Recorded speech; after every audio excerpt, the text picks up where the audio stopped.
जय हिंद दोस्तों, आपका स्वागत है आपके अपने पसंदीदा चैनल स्टडी एंड अपडेट्स में। जय हिंद दोस्तों, मैं राजकमल आप सभी का स्वागत करता हूं स्टडी एंड अपडेट्स में। और आज के इस वीडियो में हम लोग कुक ट्रेड से रिलेटेड प्रश्न पढ़ने वाले हैं। तो पहले मैं आपको बताऊंगा कि कौन सा बुक आपको पढ़ना है, क्योंकि सफाई कर्मचारी के लिए तो बुक नहीं मिल रहे हैं, लेकिन आप कुक के लिए बुक पढ़ सकते हैं। जैसा कि आपने सुन रखा होगा होम साइंस, ठीक है,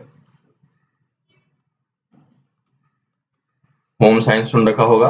तो होम साइंस के क्लास 10th के एवं क्लास 9th के बुक आपको पढ़ने हैं, ठीक है।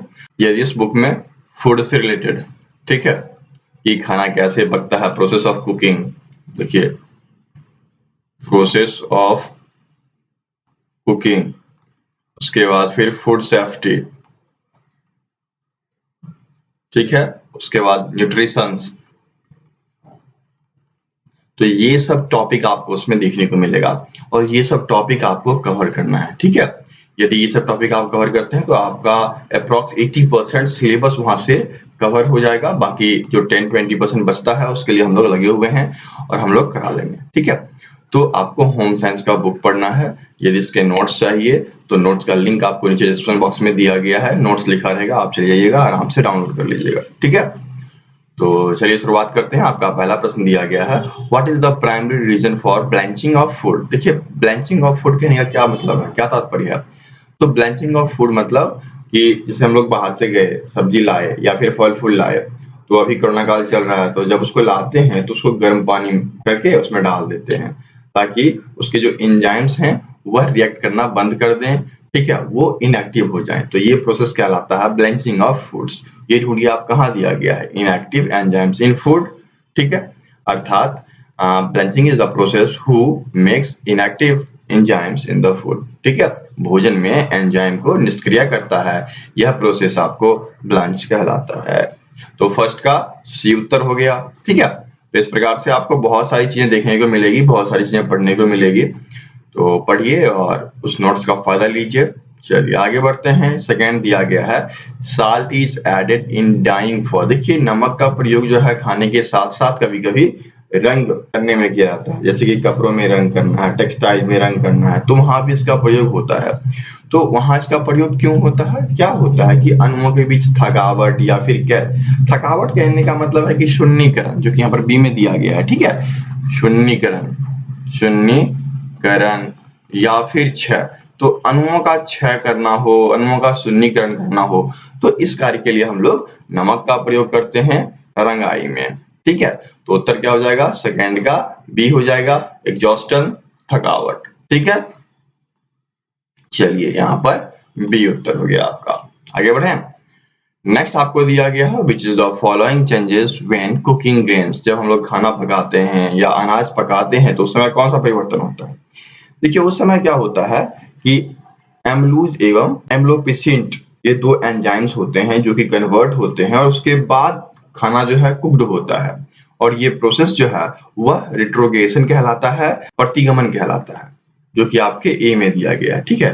रिट्रोगेशन को प्रतिगमन, प्रतिगमन कहा जाता है और यही प्रोसेस जो है खाना पकाने में पाया जाता है। तो थर्ड का उत्तर क्या हो जाएगा, ए हो जाएगा, प्रतिगमन, रिट्रोग्रेडेशन, प्रतिगमन। ओके चलिए आगे बढ़े। चौथा आपको दिया गया है, the common nutrients in our food are. देखिए हमारे भोजन में जो न्यूट्रिएंट्स पाए जाते हैं उसमें कार्बोहाइड्रेट, प्रोटीन, वसा और बहुत सारे चीजें पाई जाती है। तो यहाँ पर मूलतः आपको वो तीनों चीजें दी गई है, कार्बोहाइड्रेट, प्रोटीन, वसा। और सबसे महत्वपूर्ण तो प्रोटीन होता है, ठीक है, उसके बाद कार्बोहाइड्रेट होता है और वसा भी उतना ही। तो ये सभी न्यूट्रिएंट्स जो हैं बहुत ही महत्वपूर्ण है।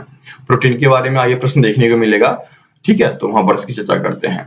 तो यहाँ पर उत्तर क्या हो जाएगा पहले बताइए, फोर्थ का उत्तर क्या हो जाएगा, डी, ये सभी, क्योंकि यहाँ पर आपके कार्बोहाइड्रेट, प्रोटीन एवं फैट्स सभी जो है हमारे आम पोषक तत्व हैं जो कि शरीर की सुरक्षा करते हैं, शरीर में नए टिश्यूज बनाते हैं और उनका भरण पोषण करते हैं, ठीक है। चलिए आगे बढ़े। पांचवा दिया गया है, there are two types of carbohydrates in food. देखिए खाने में जो है हमारे भोजन में दो प्रकार के कार्बोहाइड्रेट्स पाए जाते हैं और वो दोनों है, पहले आपका चीनी, ठीक है, शुगर, और दूसरा आपका स्टार्च। ये दोनों कार्बोहाइड्रेट्स हैं जो कि हमारे फूड में पाए जाते हैं, ठीक है। तो उत्तर क्या होगा यहाँ पर, ए एवं बी दोनों, ठीक है। तो ये कहाँ दिया गया है? सी में, ए एंड बी बोथ। ठीक है, तो 5 का सी उत्तर हो गया। इसे सही लिखा गया है दोनों। इस प्रकार से भी लिख सकते हो, ऐसे भी लिख सकते हो। चलिए आगे बढ़ते हैं। छठा आपको दिया गया है, an adult person needs 10 gram of carbohydrates every day. देखिए प्रत्येक दिन एक आम मनुष्य को हर रोज कितना कार्बोहाइड्रेट की जरूरत पड़ती है? तो 400 से लेकर 420 ग्राम। ठीक है, कितना? 400 से 420 ग्राम कार्बोहाइड्रेट की जरूरत पड़ती है हमारे शरीर के भरण पोषण के लिए, एक वयस्क मनुष्य को। वयस्क मनुष्य की गिनती किसको करते हैं? जो 18 प्लस होता है, ठीक है, उसको वयस्क मनुष्य की गिनती में रखा जाता है। ठीक है, तो उनके लिए ये आंकड़ा है। तो उत्तर क्या हो जाएगा? 6 का बी हो जाएगा, 400 टू 420 ग्राम्स। ओके, और जिसको मॉक टेस्ट वगैरह देना है तो उसका लिंक डिस्क्रिप्शन बॉक्स में है, आप जाकर आराम से मॉक टेस्ट दे सकते हैं। ठीक है, चलिए आगे बढ़ें। सातवां दिया गया है, function of proteins in our body. देखिए मैंने बताया था ना कि प्रोटीन के फंक्शन, तो प्रोटीन बहुत ही महत्वपूर्ण है हमारे शरीर में। हमारे जो नए सेल्स बनते हैं शरीर में, तो उस सेल का क्रिएशन, ठीक है, उस सेल को फिर यदि डैमेज होता है तो उसका रिपेयर, ठीक है, और फिर हमारे शरीर में ब्लड बन रहा है तो उसमें कुछ हार्मोन्स बनते हैं तो उनका क्रिएशन, ये सारा कार्य जो है वह प्रोटीन्स के द्वारा किया जाता है। ठीक है, और ऑप्शन देखिए सारे दिए गए हैं। Need of making new cell, बिल्कुल सही है। सेकंड दिया गया है helping in repairing old and damage cell, बिल्कुल सही दिया गया है। थर्ड दिया गया है need of making blood enzymes and hormones. Okay, तो यहाँ पर सारे ऑप्शंस बिल्कुल सही हैं। ठीक है, तो क्या हो जाएगा उत्तर? 7 का डी हो जाएगा, ऑल अबव। ओके, आगे बढ़े। आठवां आपको दिया गया है, in which year did the food security and standard act come into force. देखिए खाद्य सुरक्षा तथा मानक अधिनियम किस वर्ष में लागू हुआ? तो चलिए इसकी कहानी है, 2-3 कहानी है, सुन लीजिए। पहली कहानी है कि 2006 में इसको एस्टेब्लिश किया गया, ये लॉ आया। ठीक है, ये लॉ आया। लॉ जब आया तो फिर 2008 में इसको थोड़ा सा मॉडिफाई किया गया और इसमें FSSAI, फैसिस को कहते हैं आप लोग, जो कि अभी वर्तमान में हमारा खाद्य सुरक्षा एवं मानक प्राधिकरण है। ठीक है, तो ये एग्जिस्टेंस में आया, इसके लिए लॉ आया। लेकिन ये एस्टेब्लिश कब हुआ? तो ये एस्टेब्लिश 2011 में हुआ। ठीक है, ये 3 प्रश्न आपको बनेंगे ऐसे। ठीक है, तो चलिए तीनों को देख लेते हैं। तो यहाँ पर क्या हो जाएगा? 8 का बताइए। 8 का होगा कि खाद्य सुरक्षा एवं मानक अधिनियम जो है वह वर्ष 2006 में लागू किया गया था। ठीक है, तो 8 का बी उत्तर हो गया। ओके, चलिए आगे बढ़े। 9 दिया गया है कि FSSAI food security and standard authorization of India है, यह किस एक्ट के अंतर्गत? देखिए थोड़ा सा ध्यान दीजिएगा, यहाँ पर एक्ट दिया गया है और कहीं पर एस्टेब्लिशमेंट दिया गया होगा। ठीक है, तो इस बात पर आप ध्यान दीजिएगा। सिर्फ एस्टेब्लिशमेंट है तो अगस्त 2011 चले जाएंगे, और यदि एक्ट की बात की गई तो हमें देखना है कि एक्ट जो है 2008 में आया था। तो यहाँ पर उत्तर क्या हो जाएगा? 9 का डी हो जाएगा, 2008। ओके, और ये जो first time food security law है वह 23 अगस्त को आया था। 23, ये भी आप याद रखना, 23 अगस्त 2006 को आया था। ठीक है, चलिए, और नेक्स्ट में एक चीज आप याद कर लीजिएगा, FSSAI, इसका फुल फॉर्म क्या होता है ये आपको याद करना है। यहाँ पर साफ साफ लिखा गया है, food safety and standard authority of India, ये आपको याद करना है। या फिर आप कमेंट बॉक्स में कमेंट कीजिए जरा एक बार, ठीक है, कि फेसी का फुल फॉर्म क्या होगा। चलिए कमेंट बॉक्स में कमेंट कीजिए, मुझे इंतजार है आपके कमेंट का, तो कमेंट करना बिल्कुल ना भूलें, क्योंकि अभी इंडिया में खाद्य सुरक्षा का सारा जिम्मा फेसी को दे दिया गया है। ठीक है, चलिए आगे बढ़े। चलिए आगे बढ़िए। 10वां आपको दिया गया है, in which year was establishment of food security and standard authorization of India. FSSAI की स्थापना कब हुई, किस वर्ष में हुई? तो 2011 में, अगस्त के। ठीक है, 2011 में इसकी स्थापना की गई थी न्यू दिल्ली में। ठीक है, तो उत्तर क्या हो जाएगा? 10 का सी उत्तर हो जाएगा। ओके, चलिए आगे बढ़ते हैं। 11 दिया गया है, रिचेस्ट सोर्स ऑफ आयरन। ठीक है, लोहे की समृद्ध स्रोत, जब भी बातचीत की जाती है तो वैसे हम लोग केला वगैरह खाते हैं लोहे के लिए, लेकिन सबसे समृद्ध स्रोत की बात की जाए तो आपका आता है लीफी वेजिटेबल। हरी पत्तीदार सब्जियां जो होती हैं वह आपके आयरन का सबसे प्रचुर स्रोत मानी जाती हैं। ठीक है, तो उत्तर क्या हो जाएगा? 11 का सी हो जाएगा। Leafy vegetables are good source of iron. Good नहीं, रिचेस्ट। गुड तो बाकी चीजें हो गई जैसे कि बनाना वगैरह, लेकिन रिचेस्ट सोर्स जो है वह लीफी वेजिटेबल्स होते हैं। ठीक है। 12 आपको दिया गया है, person suffering from iodine deficiency must eat और ड्रिंक। देखिए वैसे व्यक्ति जो आयोडीन की कमी से पीड़ित हैं, तो आयोडीन की कमी से वाटर रोग होता है, और यदि कोई व्यक्ति आयोडीन की कमी से पीड़ित है तो उसको नमक वाला चीज खाना पड़ेगा। तो नमक वाला चीज देखिए यहाँ पर किसमें मिलेगा, सी फूड में मिलेगा ना, क्योंकि जरकंद, दूध या फिर फाइबर में आपको नमक देखने को नहीं मिलेगा, लेकिन वही समुद्री फूड जो है उसमें आपको नमक देखने को मिलेगा, क्योंकि समुद्री पानी में नमक बहुत ज्यादा होता है। तो उत्तर क्या हो जाएगा, 12 का ए हो जाएगा, सी फूड। ठीक है। देखिए इस प्रकार के प्रश्न आएंगे आपको, और एक सेट मैंने करा रखा है, तो उसका लिंक आपको डिस्क्रिप्शन बॉक्स में है, तो आप वहां से चले जाएं, सेट फर्स्ट वहां से आप लोग देख लीजिए। ठीक है। चलिए आगे बढ़ता हूं। 13 दिया गया है, a method of cooking where food is cooked without coming in contact with water is called. देखिए खाना पकाने की एक ऐसी विधि जिसमें कि भोजन को पानी के संपर्क में आए बिना पकाया जाता है, उसको क्या कहते हैं, तो उसको स्वेटिंग कहा जाता है। स्वेटिंग एक ऐसा प्रोसेस है जिसमें कि बंद बर्तन में खाना धीरे धीरे पकाया जाता है। ठीक है। उच्च ताप और पानी की नम, ठीक है, ये जरूरत होती है। तो उत्तर क्या आ जाएगा, 13 का सी हो जाएगा। एक बात मैं आपको बता दूं कि आप लोग यदि ऑनलाइन वगैरह सर्च करोगे तो उत्तर इसका गलत मिलेगा आपको, वहां पर डी दिया गया है, क्योंकि बहुत सारे उत्तर ऑनलाइन गलत होते हैं, तो आप इस बात का ध्यान रखना है। एनसीईआरटी की बुक पढ़ो, सबसे बेस्ट होता है। ठीक है। एनसीईआरटी की बुक में आपको सभी कुछ दिया गया है, आप वहां से सारा उत्तर भी प्राप्त कर लोगे। ठीक है। और नोट्स यदि चाहिए तो डिस्क्रिप्शन बॉक्स में लिंक है, वहां से आप लोग डाउनलोड कर लेना। ठीक है। तो यहाँ पर जो उत्तर होगा आपका हुआ स्वेटिंग हो जाएगा, बंद बर्तन में धीरे धीरे खाना को पकाना है। ओके। तो फिर 13 का सी उत्तर हो जाएगा। 14 दिया गया है, pressure cooker is done at. देखिए प्रेशर कुकर में जो खाना बनाया जाता है वह हमेशा 100 डिग्री से एबव टेम्परेचर होने पर बनाया जाता है। ठीक है। क्योंकि पानी का जो क्वथनांक है वह 100 डिग्री है, और जब पानी गर्म होता है तब बाकी खाना जो है पकता है। कैसे पकता है, पानी गर्म होता है, वाष्प बनता है, और वाष्प से खाना पक जाता है। ठीक है। तो 14 का ए उत्तर हो जाएगा, एबव 100 डिग्री। ठीक है। चलिए आगे बढ़ते हैं। 15 दिया गया है, of the four method of cooking food with moist heat the one method which prevent the maximum nutrients is called. नम गर्मी के साथ भोजन पकाने के 4 तरीके हैं। इन 4 तरीकों में सबसे अधिक पोषक तत्व किसमें संरक्षित रहता है, तो वह आपके स्टीमिंग में। कोई भी चीज यदि हम स्टीम करके बनाते हैं तो उसमें क्या होता है कि न्यूट्रिएंट्स सबसे ज्यादा बचे हुए होते हैं। जैसे कहते हैं ना मोमोज स्टीम करके देना, ठीक है, एग स्टीम करके देना, तो उसमें न्यूट्रिएंट्स सबसे ज्यादा होते हैं। तो उत्तर क्या हो जाएगा, 15 का ए हो जाएगा, स्टीमिंग प्रोसेस। ओके। चलिए आगे बढ़िए। 16 आपको दिया गया है, tick mark the following suitable vitamin from the choice. क्या करना है यहाँ पर कि जो सॉल्युबल विटामिन है, घुलनशील विटामिन है, उनको टिक करना है। तो हम जानते हैं विटामिन ए, विटामिन डी एवं समटाइम्स विटामिन बी, हमेशा नहीं। ठीक है। तो विटामिन ए एवं विटामिन डी दोनों दिया गया है, तो ऑप्शन क्या देगा, ए एंड डी दोनों विटामिन जो कि ए एवं सी में दिया गया है, तो ऑप्शन ए एवं ऑप्शन सी दोनों। तो उत्तर क्या होगा, 16 का डी हो जाएगा। ये दोनों विटामिन जो हैं वह घुलनशील हैं। ठीक है। चलिए आगे बढ़े। 17 दिया गया है, स्वेटिंग इज कैरेक्टराइज बाय। देखिए स्वेटिंग या स्टीइंग कह लीजिए, तो स्वेटिंग या स्टीइंग क्या होता है, इसमें तापमान तो उच्च होता है और पानी का नम मात्रा प्रयोग में लाया जाता है, जो कि फूड को बिना कांटेक्ट में, क्योंकि उसमें क्या होता है बंद बर्तन में खाना को पकाया जाता है। ठीक है। तो यह कहलाता है स्वेटिंग, जो कि यहाँ पर बी में दिया गया है, high temperature and little water. ठीक है। तो 17 का बी उत्तर हो जाएगा।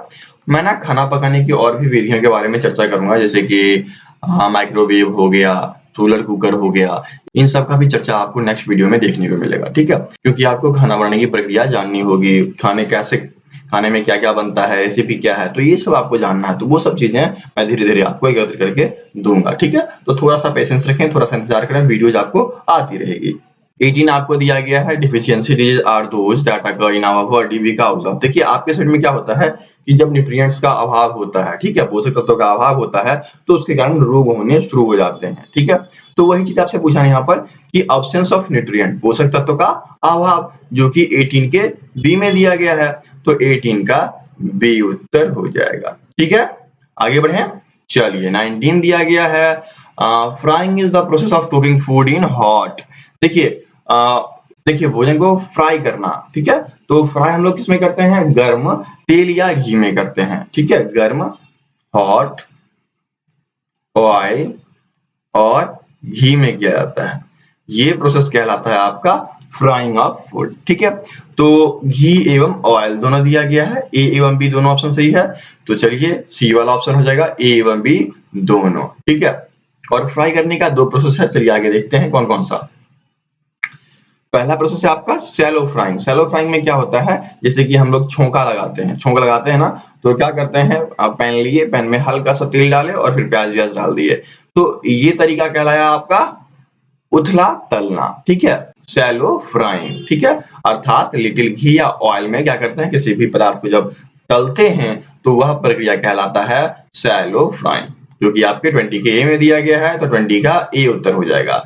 ठीक इसी प्रकार आता है डीप फ्राइंग। डीप फ्राइंग कहने का क्या मतलब है कि भोजन को क्या करते हैं, हम तेल या घी में डुबोते हैं, जैसे पूरी बनाना हो गया, जैसे पकौड़े तलना हो गया, तो ये सब डुबो कर किया जाता है, डीप इन घी ऑयल, तो क्या हो जाएगा, यह डीप फ्राइंग कहलाता है, तो 21 का बी उत्तर हो जाएगा, ठीक है। इसी प्रकार के प्रश्न आपको आने वाले हैं और प्रीवियस ईयर क्वेश्चन में मैंने करा रखा है फर्स्ट सेट में, तो वो जरूर देखें, ठीक है। चलिए आगे बढ़ते हैं, 22 दिया गया है, vitamin A is important because it. देखिए विटामिन ए क्या करता है कि प्रिवेंट करता है, बचाता है, किससे, रतौंधी से। रतौंधी में क्या होता है कि हम लोग रात में देख नहीं पाते हैं, नाइट ब्लाइंडनेस हो जाती है, तो यह प्रक्रिया रतौंधी कहलाता है, तो उत्तर क्या हो जाएगा, 22 का ए हो जाएगा, प्रिवेंट नाइट ब्लाइंडनेस, ठीक है। चलिए आगे बढ़े, 23 दिया गया है, way of cooking food by dry heat. देखिए सूखी गर्मी द्वारा खाना पकाना, तो ये सब तो हम लोग चिकन बनाने के लिए प्रयोग में करते हैं, उसको भूनते हैं, सेकते हैं, गर्लिंग करते हैं, ठीक है, बेकिंग, रोस्टिंग एंड ग्रिलिंग सब दिया गया है, ए बी सी सारे ऑप्शन सही हैं, अर्थात उपरोक्त सभी, तो 23 का डी ऑप्शन हो जाएगा, ठीक है। और यह मूलतः चिकन बनाने में प्रयोग में लाया जाता है, चिकन एवं रोटी को सेका जाता है, चिकन को रोस्ट किया जाता है और ग्रिल भी किया जाता है, ठीक है। चलिए आगे बढ़ते हैं, 24 दिया गया है, अ सोलर ओवन और a solar cooker makes use of dash as its source of energy.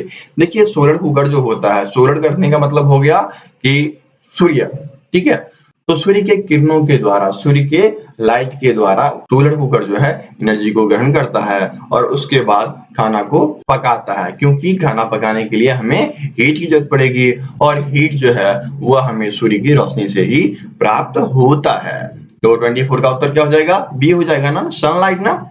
चलिए 24 का बी उत्तर हो गया। चलिए अब आखिरी प्रश्न की ओर बढ़ते हैं, 25 दिया गया है, oil and ghee are used for. देखिए ऑयल और घी हम लोग क्या करते हैं, खाना पकाने की प्रक्रिया एवं खाना को तलने की प्रक्रिया में प्रयोग करते हैं, ठीक है। Cooking of foods and frying of foods contents oil and ghee, ठीक है, तो 25 का ए उत्तर हो जाएगा, तेल और घी का प्रयोग जो है हम लोग भोजन पकाने की क्रिया एवं खाद्य पदार्थों के तलने की क्रिया में करते हैं, ठीक है। तो उत्तर क्या हो गया आपका 25 का ए एंड बी दोनों, तो ए एंड बी आपके बोथ सी में दिया गया है, तो 25 का सी उत्तर हो जाएगा, ठीक है। तो इस प्रकार से आपका वीडियो यहाँ पर खत्म होता है और पीडीएफ वगैरह जब दूसरी वीडियो आ जाएगी इसकी 25 से लेकर 50 तक, तब आप लोग व्हाट्सएप करना, अभी व्हाट्सएप नहीं करना क्योंकि अभी पीडीएफ अवेलेबल नहीं है, जब दूसरी वीडियो आती है तो आप व्हाट्सएप करना, फिर आपको पीडीएफ दी जाएगी, ठीक है। और मॉक टेस्ट वगैरह फ्री में अवेलेबल है, ऑनलाइन मॉक टेस्ट तो दीजिए, लिंक आपको डिस्क्रिप्शन बॉक्स में दिया गया है, तो वहां से जाइए और मॉक टेस्ट दीजिए, ठीक है। तो चलिए मिलते हैं दूसरी वीडियो में, तब तक के लिए जय हिंद। दोस्तों यदि आपको सीआरपीएफ का पार्ट वाइज पीडीएफ, जैसे आप लोग कमेंट करते हो कि आपको चाहिए जीके, हिंदी, रीजनिंग, तो आप स्टडी एंड अपडेट्स के पीडीएफ एपिसोड पे आओ, वहां पे आप सीआरपीएफ सर्च मारो, ठीक है। सीआरपीएफ सर्च मारोगे सारी पीडीएफ खुल के चली आएगी। देखिए यहाँ पर सब कुछ पार्ट वाइज डाल दिया गया है, मैथ, रीजनिंग, इंग्लिश, ठीक है। जिसे मन करे ओपन कीजिए, उसे आप देख सकते हैं कि उसके अंतर्गत क्या क्या दिया गया है। यहाँ पे आपको सभी डिटेल्स दी जाती है, आप आराम से देख सकते हैं कि इसमें क्या कंटेंट दिया गया है, ठीक है। और उसके बाद पीडीएफ का डेमो भी आप देख सकते हैं कि किस प्रकार की पीडीएफ यहाँ पे बनी हुई है। ठीक है, तो सारी डिटेल्स आपको यहाँ पर इजिली अवेलेबल करा दी गई है। पीडीएफ स्टोर का लिंक जो है वो डिस्क्रिप्शन बॉक्स में दिया गया है, तो आप वहां से इसे प्राप्त कर लें। आपको जो भी डाउनलोड करना है आप यहाँ से डाउनलोड कर सकते हैं। ठीक है, जो चार्जेस है वो चार्जेस आप पे करेंगे, और याद रखें ईमेल आईडी जो यूज करें वह सही दें, ताकि जब पीडीएफ आप बाय करोगे तो उसका लिंक जो है आपके जीमेल पे चला जाता है और फिर आप वहां से पीडीएफ डाउनलोड कर पाते हो। तो ईमेल आईडी करेक्टली डालें। ठीक है, और जैसे कि प्रैक्टिस सेट हो गए वो भी आपके डले पड़े हैं। ठीक है, हर एक चीज हिंदी इंग्लिश लैंग्वेज में डले पड़े हैं। यदि आपको मैट्रिक्स चाहिए तो मैट्रिक्स रहा। ठीक है, ये आपका रीजनिंग रहा हिंदी में, तो सभी चीजें यहाँ पर डाल दी गई है। जो आपको चाहिए आप आओ आराम से पीडीएफ डाउनलोड करो। ठीक है।